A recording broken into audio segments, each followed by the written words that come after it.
Welcome to the Believe Podcast Network SoCal Sweat. My name is McDaniels, a former NFL cheerleader and product manager turned actress and model who dreams of being a UFC fighter. Meow. Learning strategies to help motivate others leads me to bring you interviews each week from a range of athletes, experts in fitness and nutrition, and so much more.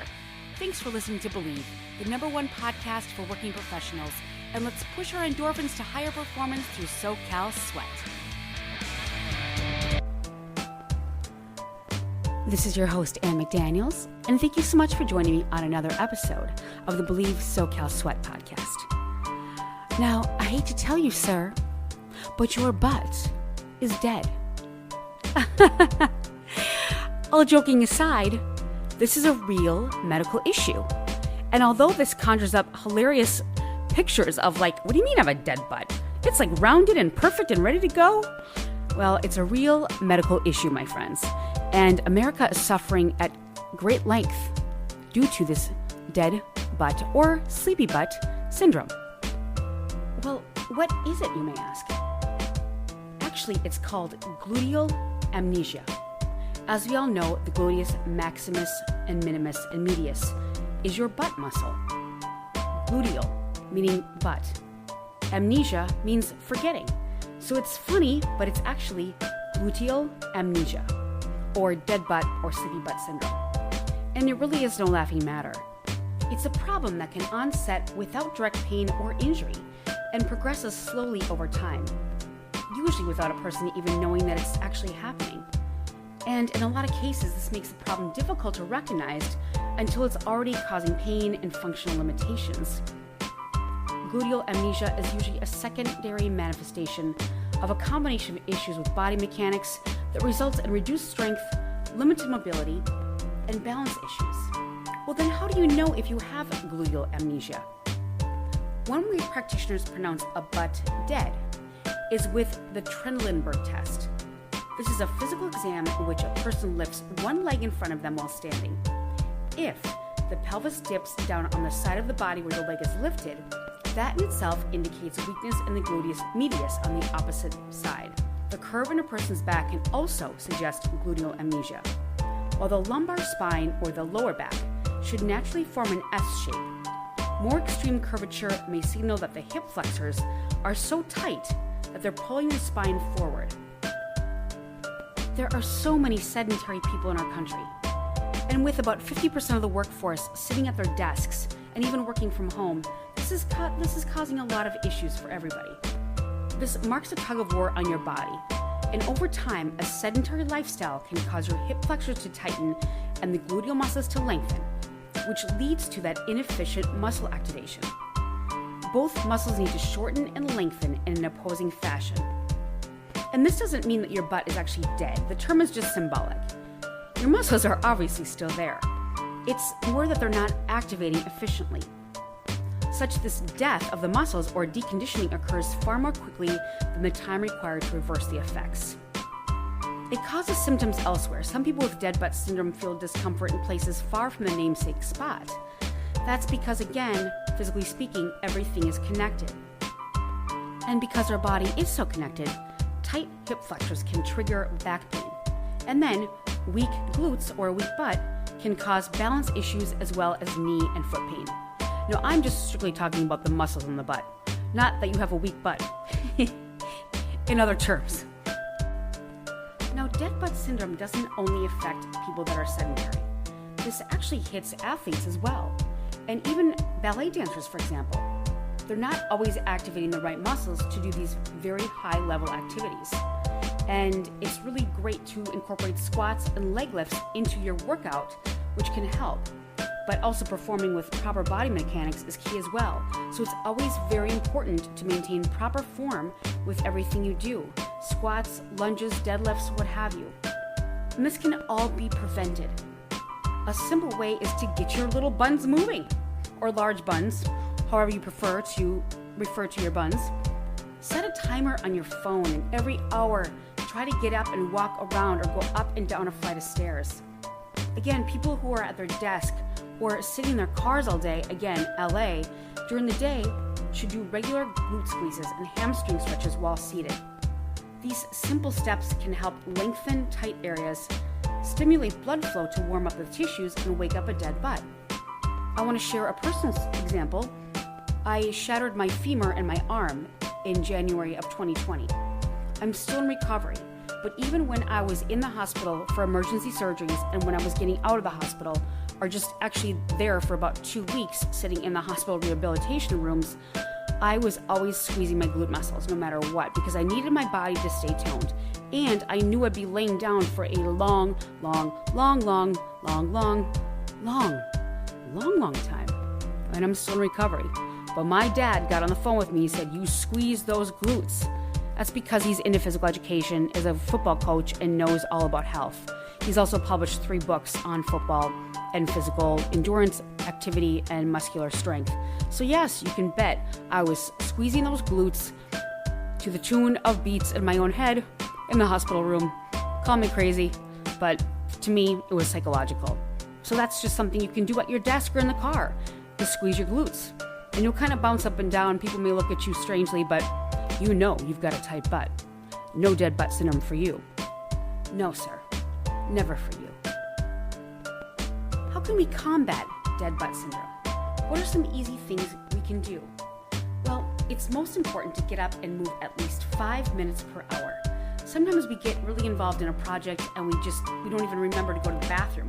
We just sit there and, get uncomfortable until we have to run and do something. But it's even more important, now that you know this, to get up and move at least 5 minutes per hour.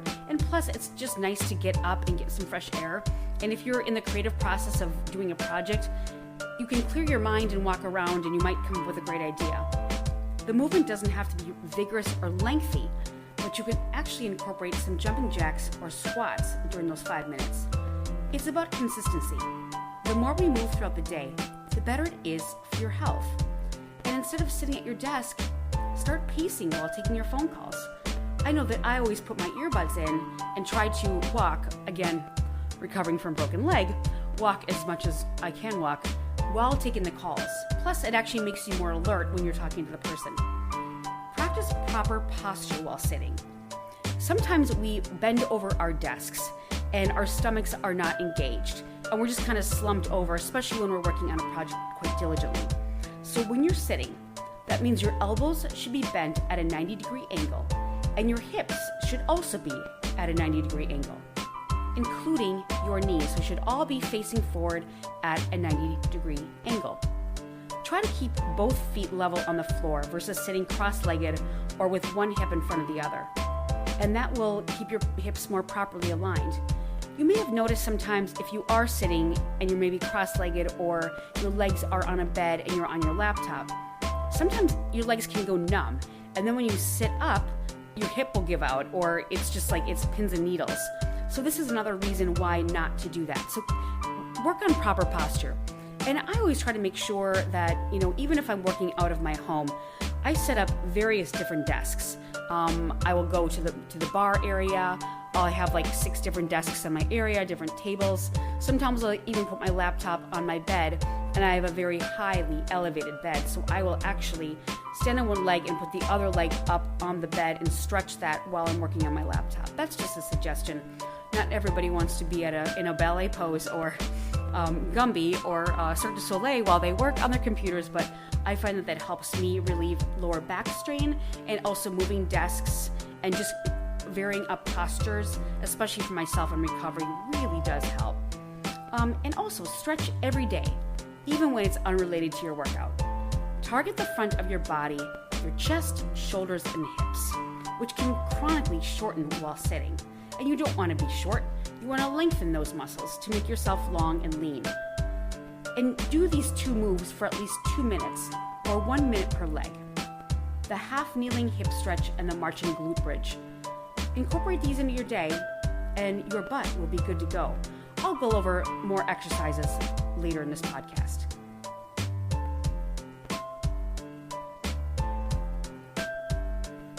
But let's just say that you do have DBS, or dead butt syndrome.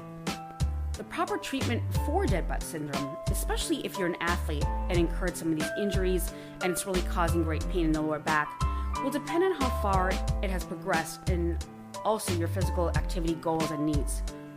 If you're a runner trying to get back on track as soon as possible, you want to work closely with a sports medicine specialist to return safely.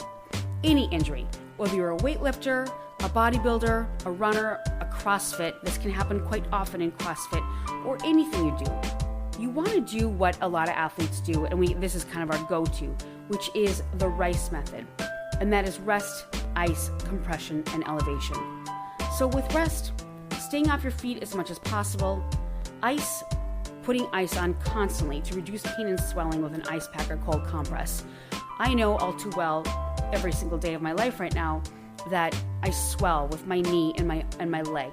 And if I didn't put ice on it, even though it's really uncomfortable, I hate putting ice on myself. It's freezing, it's annoying. Sometimes I'll use different ice packs and it'll drip. I mean, I usually have the athletic ones, but I'll reduce it.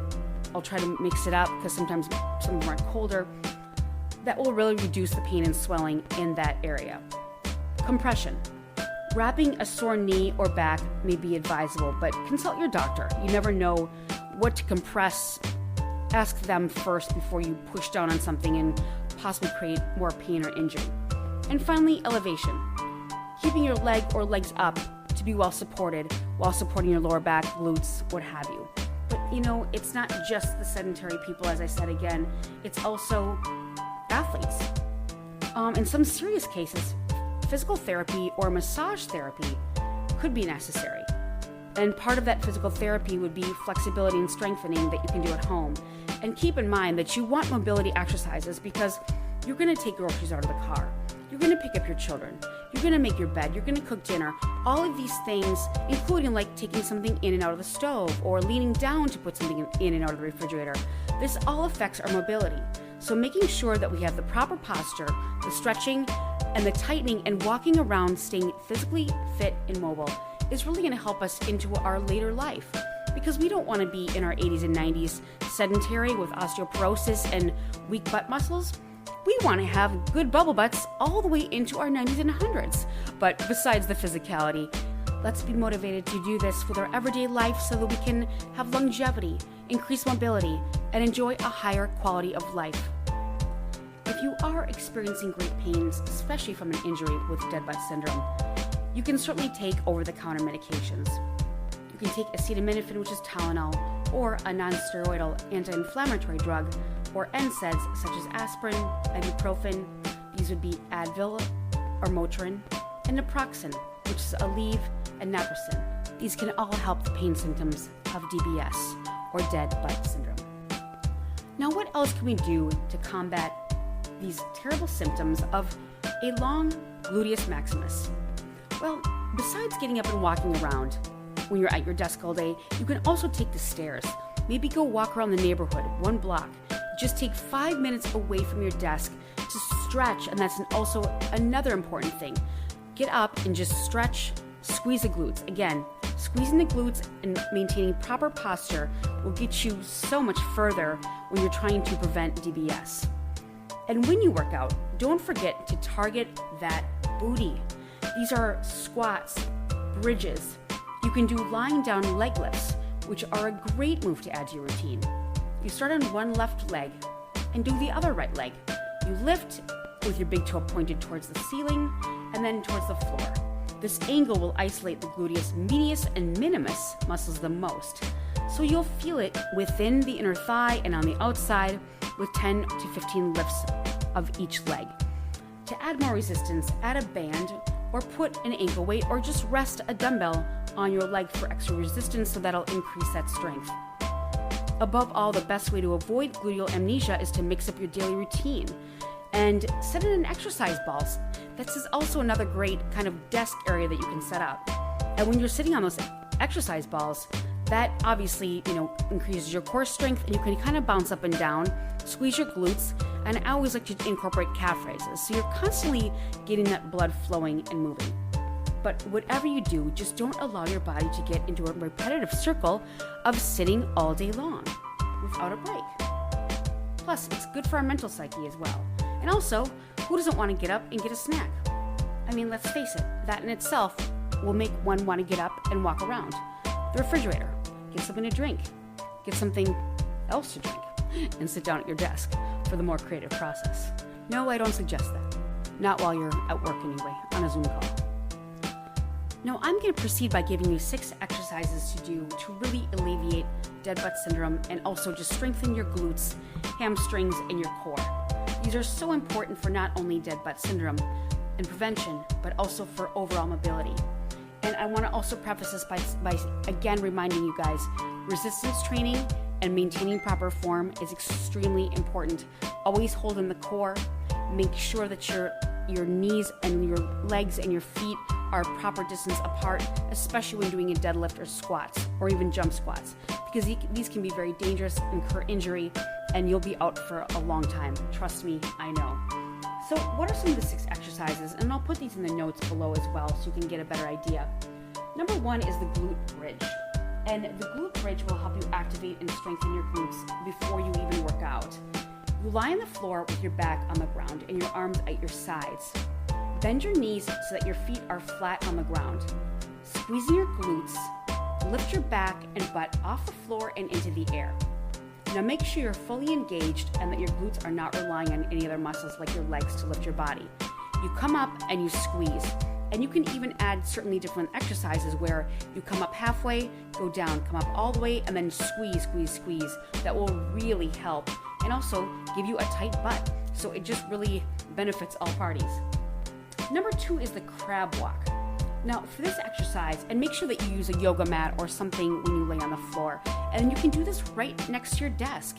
You can get up, walk around, and then maybe do these exercises before returning to your project at your desk. Now for the crab walk, you may want to use a resistance band that you can actually put on your hips, thighs, or even around your ankles. But you begin standing in a half squat position with your feet hips width apart, with a band again around your ankles or your thighs. Take a step towards your right so that your feet are now wider than your hips. Follow with your left foot so that you're walking back and forth to the left and the right, squeezing your glutes with each step. And make sure again you're in the half squat position, or even if you're not able to do the half squat position, maybe you have bad knees, just do it standing up. And if you don't have a resistance band, that's okay. Just be sure that you are aware that your glutes need to engage, so squeeze them on each crab walk. So again, it's from the left and to the right, engaging the core and engaging the hips. Now the third one is a squat with side leg lift, and this is exactly as it sounds. This exercise will fire up your glutes and especially target the gluteus medius, which is where we want to concentrate. Again, the butt has 3 different muscles: maximus, medius, and minimus. It also works your balance and the standing leg as you do the side leg lift. So start standing with your feet as wide as your hips, just like before.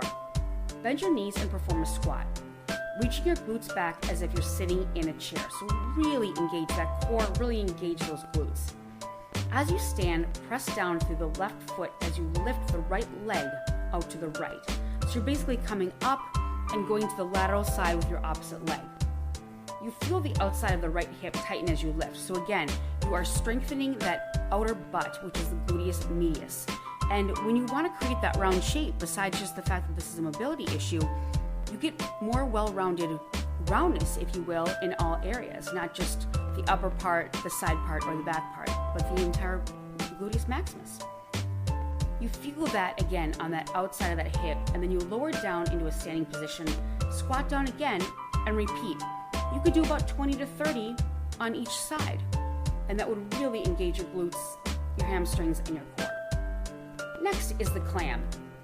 Again, can kind of raise some humor here. The dead butt with a clam. I mean, it's dirty, and it all works. But let's yes, I have the humor too. But moving on, the clam targets the gluteus medius again, and will also help your hip stabilization and range of motion. You lie down on your left side with your left forearm resting on the floor. Bend both your knees in front of you, and with your feet tightly glued together, keep the bottom leg on the floor while lifting the top into the air, opening your hips. It should look like a clam, hence the name. That would activate your right glute, and after 10 repetitions or 15, 20, whatever you'd like to do, lie on your right side and repeat that same process. make sure you're not involving other muscles, like relying on your arm or shoulder or lower back. Because if you make it easier for yourself, you're not engaging those glutes, those thighs, and that lower back. So, and if you also want to add some resistance, put a band on there or put a weight on your leg. That will add resistance and make you stronger. Next is the fire hydrant. This looks like a fire hydrant, basically like a dog if they were going to go to the bathroom on a fire hydrant. It exactly emulates this exercise. So this also targets the gluteus medius, where we want to target. You start on all fours with your knees beneath and your hips and hands beneath your shoulders. Your knees should be bent at 90 degrees. You lift your right leg out towards the right side of your body, just like a dog peeing in a fire hydrant. And that's why, again, this exercise gets the name. You can repeat this motion 10, 20, 15 times, whatever you'd like to do. And make sure you squeeze that butt at the top of the motion. So you can go back and forth if you'd like. You can do 10 on each side, 10 on each side, and then you can also add a different exercise where you bring it halfway, bring it down, bring it all the way up, and bring it down. I sometimes like to use just one arm and put a weight on that other leg and then just adding more resistance or adding a band. And finally, the last one, which is really great, especially around your desk on a mat, would be the donkey kick. And this is the same position as if you were going to do the fire hydrant. So you're on all fours, everything should be at 90-degree angles. Again, knees, 90-degree angles, and your hands should be directly under your shoulders. And in the same fire hydrant type position, if you will, you begin on all fours like that same move. You keep your knee bent and your foot flexed. You lift your right leg until your thigh is parallel with the floor and you are stamping the ceiling with your right leg. So if you picture a donkey kick, they're on all fours and they actually kick behind them and kick up to the sky. That, again, will engage your gluteus medius, which is where we are targeting. Do both legs. Do a variation of different numbers. Repeat 10 times and then switch legs and repeat. When performing this exercise, it's important to make sure you're not relying on your quads. So make sure you engage your core and engage your glutes. This will really help you. And if you engage other muscles, it'll just take away from what you're trying to do. So really focus on squeezing your glutes as you raise the heel towards the ceiling. And I promise you, if you do these exercises, get up and stretch, get up and walk around, take the stairs, try to get movement in for 5 minutes every 60 minutes while you're being sedentary. And when you go to the gym and when you work out, and it could just be walks. When you do lunges, when you do squats, when you do CrossFit, when you do deadlifts and you're adding resistance, always make sure to maintain proper form. It is the most important thing because we can go through the motions and do everything that we'd like, but it doesn't really do anything for us. I mean, I'm sure we've seen these people at the gym who just have it's almost like dorky and goofy. They have this terrible improper form and they're rushing through the exercise just to get it done. And what are you actually doing? You have to engage, you have to feel. And I always try to keep myself mindful. So if I'm doing squats or if I'm doing even arm curls, any kind of exercise, it's the mind-body connection. And I can feel my body doing exactly the exercise that I wanted to do. I never felt this in control of mind-body connection, but ever since I broke my leg and my arm, I'm definitely more in tune with how my body works. And God, I hope I start getting better. Oh my God, people, it's crazy. You feel never again will I take anything for granted physically, because being an athlete and being able to work out every day is literally a privilege. And if we are always sedentary, we really take away from the quality of life. We want to go into our great golden years with longevity and vigor and energy and passion. And living in Southern California, I see so many of these people in that age group walking, running. It's unbelievable how great they stay in shape. And again, also, this is about diet. So always try to maintain a proper, well-balanced diet and drink a lot of water. So I hope you guys actually got something out of this today. And again, it's dead butt syndrome or sleepy butt syndrome. And none of us want a sleepy butt. I mean, again, all joking aside, this is a medical issue, and I want all of you to maintain proper health and a wonderful quality of life. Thank you so much for joining me on another episode of SoCal Sweat. I really do appreciate you guys for listening. And I can't tell you enough. I love talking about health, especially when I'm in recovery. It just makes me happy. And thank you again for listening and for all of your support. I really appreciate you guys. Thank you.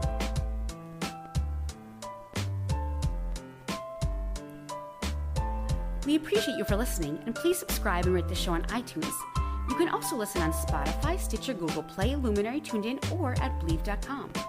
You can reach out to me for any questions or topics you'd like covered on the show at Ann McDaniels or at Ann McDaniels Actress.